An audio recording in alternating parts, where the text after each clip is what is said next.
Hi guys, welcome back to Gwayne Sailing. After our New York adventure, we left our marina, which was north of Manhattan, and headed down the Hudson River. We passed under the George Washington Bridge on another gorgeous fall day. We got to sail past New York City on our boat and see it from a different view. There was a lot of boat traffic here with tour boats, police boats, and many yachts out on the water enjoying a beautiful day. The Northeast coast hasn't gotten any rain this month, and there have been fire hazard statements issued each week due to the drought and very dry conditions. Fortunately for us, we didn't mind that there hasn't been any rain.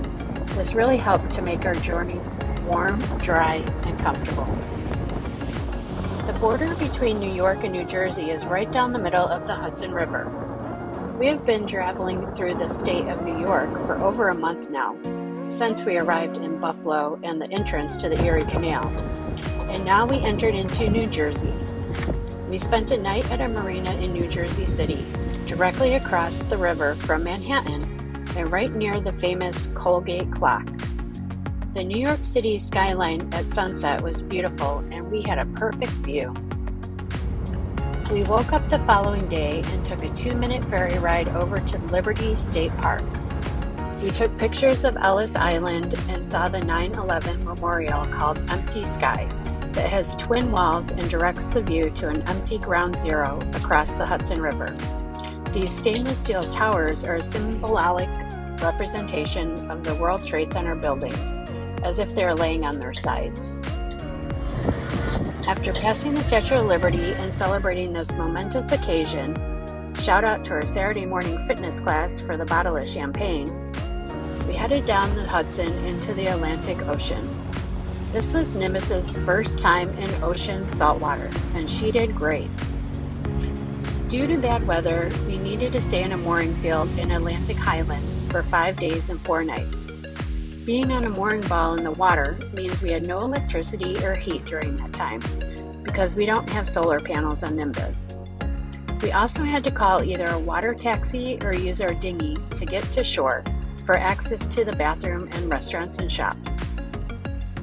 Our other sailing friends also stayed here, but we were able to hang out with them a few times while we were moored. While waiting for a new chart plotter to arrive at the marina, we spent time exploring the town. We saw a cute Halloween parade, played games at a brewery, and ate at some great restaurants and bars here. We headed back into the ocean and passed by Asbury Park, known famously to Bruce Springsteen fans, and then pulled in for the night at the Golden Nugget Casino and Marina in Atlantic City, New Jersey for the night. We played some casino games and checked out this giant gold nugget in the lobby that weighs over 61 pounds. We sailed past Ocean City and Wildwood City on the New Jersey shore and spotted a couple of dolphins on the way before we arrived in Cape May. This is the oldest seaside resort in America, with history going back to the 1800s, and has many cute Victorian-era homes, bud shops, and a really cool lighthouse. We ate a great meal at the Lobster House and stopped to take pictures of the 37-pound lobster on display. After Cape May, we got off the ocean and headed into North Delaware Bay. The most famous fact about the Delaware Bay that most people know is that George Washington crossed it in 1776 to surprise troops in New Jersey during the American Revolution. Because the days are getting much shorter this late in the year, and since it was too far to get to a marina before dark, we had to turn out of the bay to find a calm anchorage for the night, just as the sun was setting. We anchored in the reed-filled Cohansey River and saw the most spectacular sunset we have seen on our trip so far. We opened a bottle of wine and watched as the sky lit up in beautiful reds and oranges for the next hour. The next morning we woke up, sailed through the Delaware Bay, past a nuclear power plant and some more cool bridges, and into the C&D Canal. This man-made 14-mile canal connects the Delaware Bay to the Chesapeake Bay and was a quick ride with some cute houses along the way. And the best part was, there was no locks for us to deal with in this canal. We stopped for 2 nights at the Chesapeake City Marina in Maryland. Foster, our harbor host for the area, drove us to Walmart, and the liquor store, of course, to resupply. This was a cute little town, and we had fun as we explored the shops and the bars. We found a restaurant that served a huge platter of delicious steamed blue crabs. It seemed like all the fall colors are following us as we head further south. There was even some live music right at the marina with a great band that evening. The Chesapeake and Delaware Canal runs into the 200-mile-long Chesapeake Bay. The next morning, we continued through the canal and past one of the many forest fires that are burning in Maryland. It has now been over 42 days without rain in this area. Due to the low tide, the drought conditions, and the wind blowing the water out of the harbor, the marina we were trying to get into was too shallow for us with our 6-foot draft. So we had to anchor for the night in Swan Creek. But we were treated with another great sunset at anchor this evening. After we crossed under these 2 cool bridges, we could see Annapolis, Maryland in the distance.